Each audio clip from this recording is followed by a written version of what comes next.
George Manneh Oppong Weah is a Liberian politician and a former footballer who is currently serving as the 25th President of Liberia and has been in office since 2018. He is the first former professional footballer to become head of state. He is widely regarded as the greatest African player of all time. In 1995, he was named FIFA World Player of the Year and won the Ballon d'Or, becoming the first and to date only African to win these awards. In 1989, 1994, and 1995, he was named the African Footballer of the Year, and in 1996, he was named African Player of the Century. This is the story of one of Africa's greatest athletes and head of states. Stay tuned and enjoy the inspirational story of George Weah.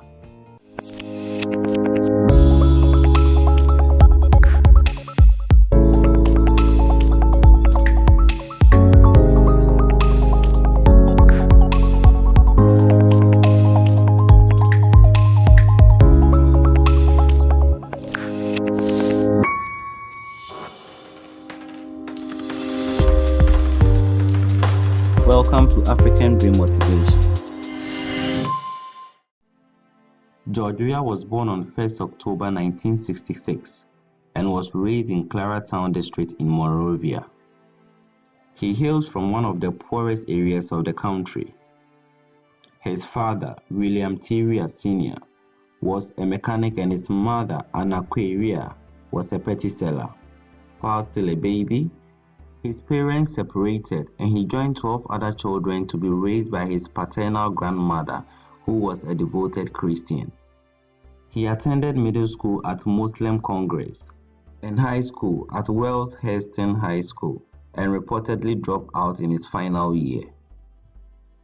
While at school, he played football and really enjoyed the game. Being raised with 12 other kids under harsh financial conditions, what made meaning to young George was the game of football.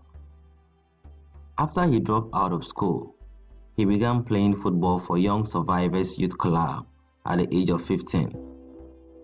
His skills on the ball were remarkable, and even though he was young, local football clubs were eager to get him to play for them. He played for a couple of local clubs like Mighty Barrel and Invincible 11. As a young and upcoming player, football was not offering him much to take care of himself, so in order to survive, he had to take on other jobs. For a period of time, he worked for Liberian Telecommunication Corporation as a switchboard technician. Gradually, he got noticed by top clubs in Liberia and became a top-flight footballer in the Liberian Domestic League, which was a great success in his career.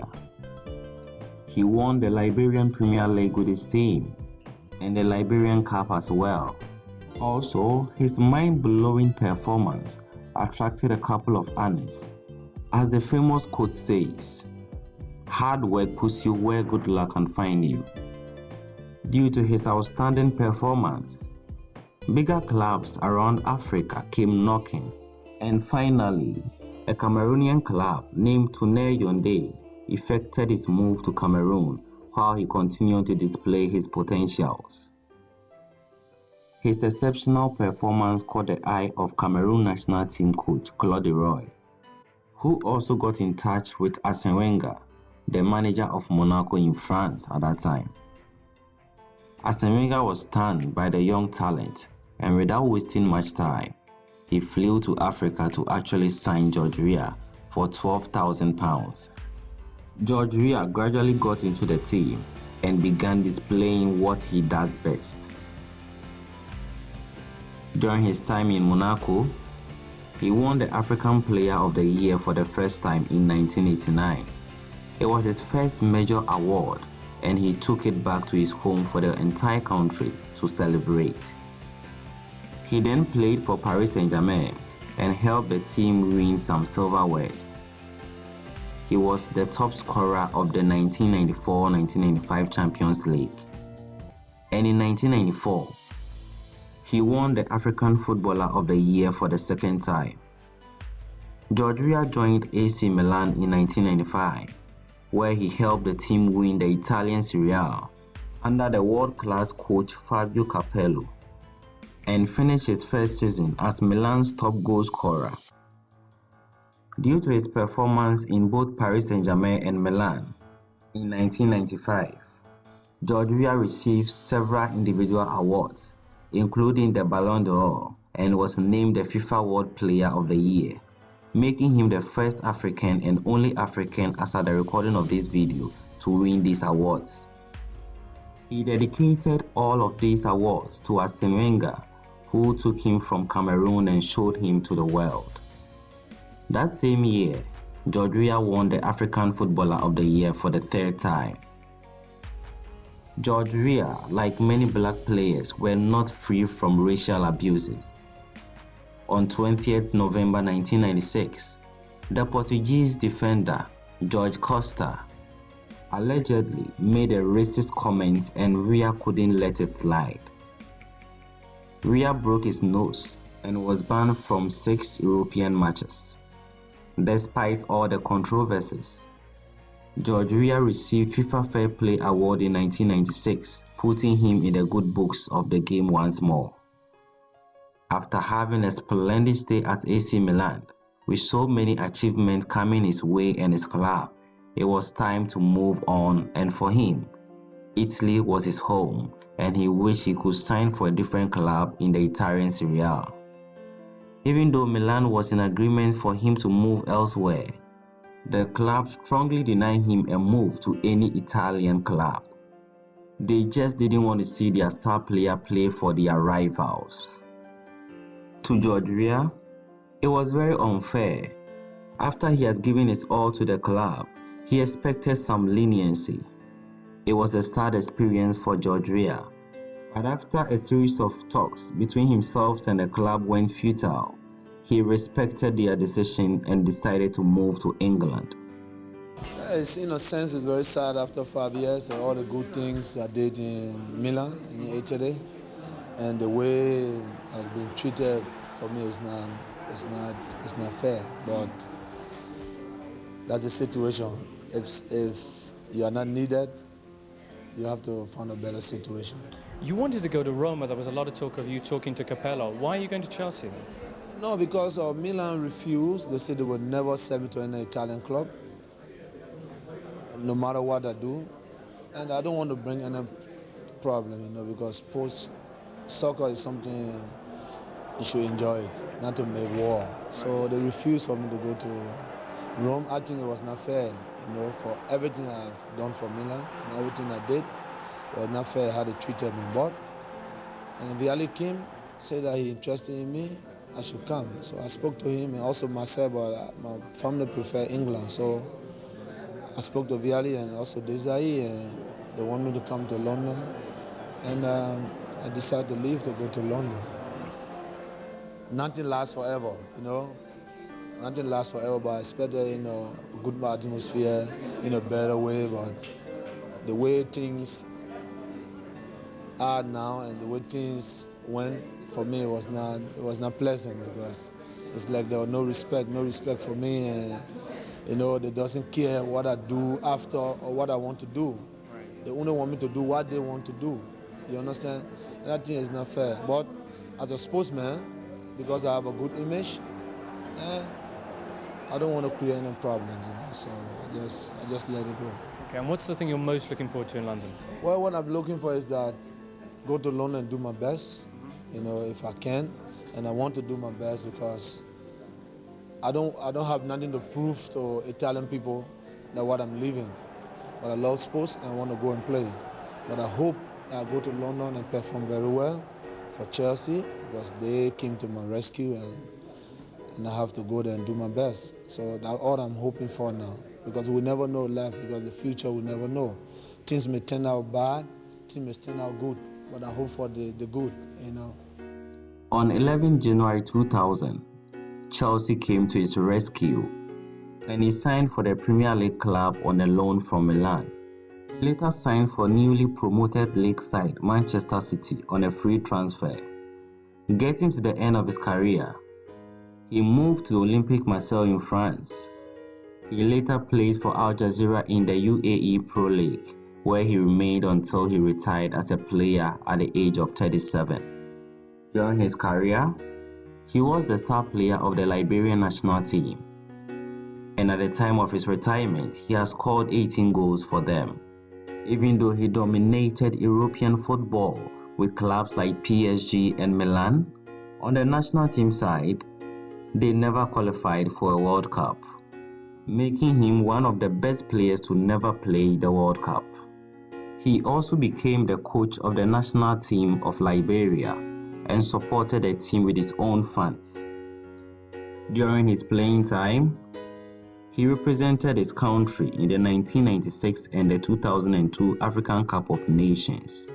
His contribution to the Liberian football and African football in general was huge, and up till today, no African player has been able to reach the level of George Weah. After his retirement from football, his next destination was politics. He formed the Congress for Democratic Change and ran unsuccessfully for president in 2005, losing to Ellen Johnson in the second round of voting. It was not going to be easy to bring down Africa's first female president who had been in power for 5 years. Right from the beginning, George Weah was so confident about winning the election, but unfortunately, things didn't go as expected. In the runoff against Ellen Johnson, he had 40.6% of the votes, while Ellen Johnson had 59.4%. Initially, he refused to accept the results and claimed that Ellen Johnson had rigged the election through voter intimidation and ballot tampering. Many supporters of George Weah protested in the streets of Monrovia. These were people who were aggravating for change, and they were ready to do anything to make it happen. The future didn't look well for the country since continuous protest was not healthy for the region, and so many African leaders called on George Weah and his supporters to accept the result and prevent the protest from turning extremely violent, considering the country's past conflicts. The African Union declared the election as peaceful, transparent and fair, and therefore George Weah accepted the outcome and calmed his supporters down. Before, during and after the election, he was heavily criticized, with many people describing him as someone who can never be president. His critics emphasized on his low academic background and quickly discredited him. They claimed that he was not fit for president, using his academic qualification as a yardstick was something quite unfortunate. After his efforts to prove them wrong went futile, he decided to do something about his academics. He remained very active in Liberian politics from there and furthered his education at the DeVry University in Miami, where he pursued a degree in business administration.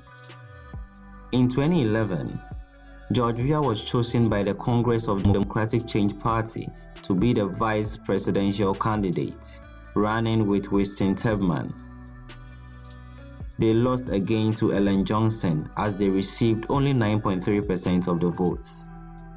It was clear that the journey to become president was getting tougher and tougher as the years went by, but he never gave up. Instead, he revised his strategies.